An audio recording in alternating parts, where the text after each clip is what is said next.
5 ancient books that promise supernatural powers.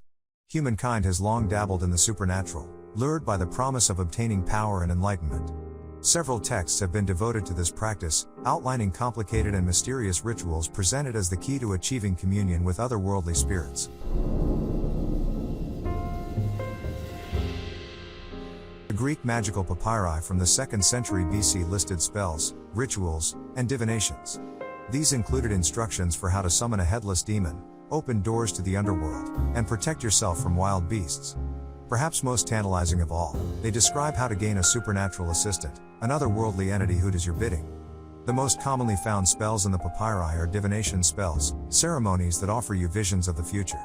One of its most well-known passages provides instructions for how to forecast upcoming events using an iron lampstand, an offering of frankincense, and an uncorrupted and pure child. After being placed into a deep trance, the child sees images flickering in the flame.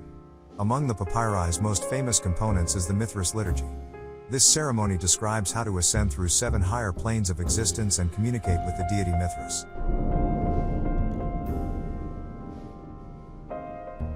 Originating in France in the 18th century, the Black Pullet focuses on the study of magical talismans, special objects engraved with mystical words that protect and empower the wearer.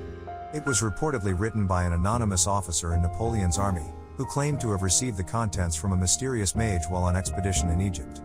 The pullet includes detailed instructions for constructing talismans out of bronze, steel, silk, and special ink. Among these invocations is a spell to call upon a jinn, a creature made of smoke and fire, to bring you true love.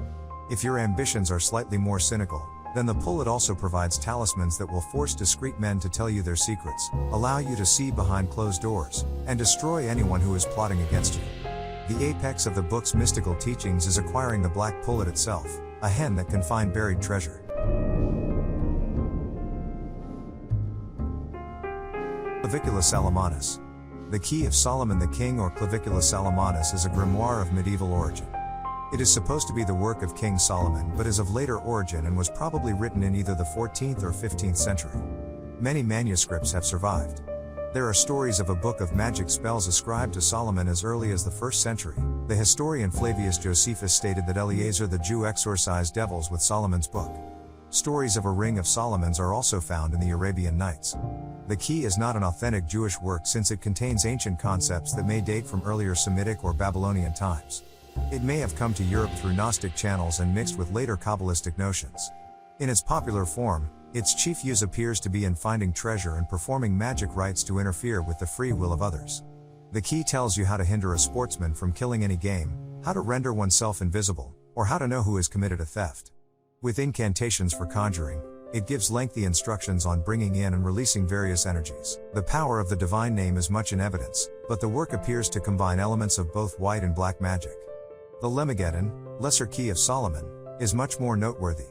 Its earliest examples date from the 17th century, and it invokes the hierarchies of the abyss by legions and millions. It is divided into 4 parts that enable the operator to control the offices of all spirits.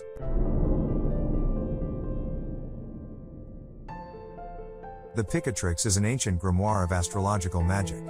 Originally written in Arabic and titled the Ghiyat al-Hakim, it dates back to the 11th century and spans a mammoth 400 pages of astrological theory. Alongside are spells and incantations to channel the occult energies of planets and stars to achieve power and enlightenment. The Picatrix is perhaps most notorious for the obscenity of its magic recipes. These gruesome and potentially deadly concoctions are designed to induce altered states of consciousness and out-of-body experiences. Not for the faint of the heart, their ingredients include blood, bodily excretions, and brain matter mixed with copious amounts of hashish, opium, and psychoactive plants.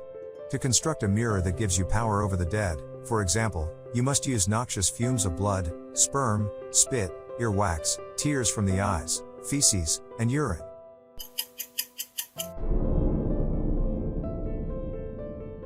Galdrbach. An Icelandic grimoire that originated in the 16th century, the Galdrbach is a collection of 47 spells compiled by multiple magicians. Like most Icelandic magic, the Galdrbach relies heavily on staves, runes that have magical properties when carried on the body, carved on objects, or written out. Among the staves drawn in the Galdrbach are ones to attract and curry the favor of powerful men, incite fear in your enemies, and put someone to sleep. The majority of the spells found in the Guldrabok are apotropaic spells, benign remedies designed to protect the practitioner and heal various maladies. These include tiredness, difficulty with childbirth, headaches, and insomnia. Other spells are pretty peculiar in nature. Spell 46, the hilariously titled Fart Runes, is a stave that will strike your enemy with bad gas, and all of these will plague thy belly with great farting, may thy farting never stop. Some are downright sinister. Spell 27, for example, when drawn on someone's food, will make them sick and unable to eat all day, while stave 30 is designed to kill another person's animal. So guys, if you enjoyed this video, and want to see another just like it, just simply hit the like and subscribe button, for more great videos.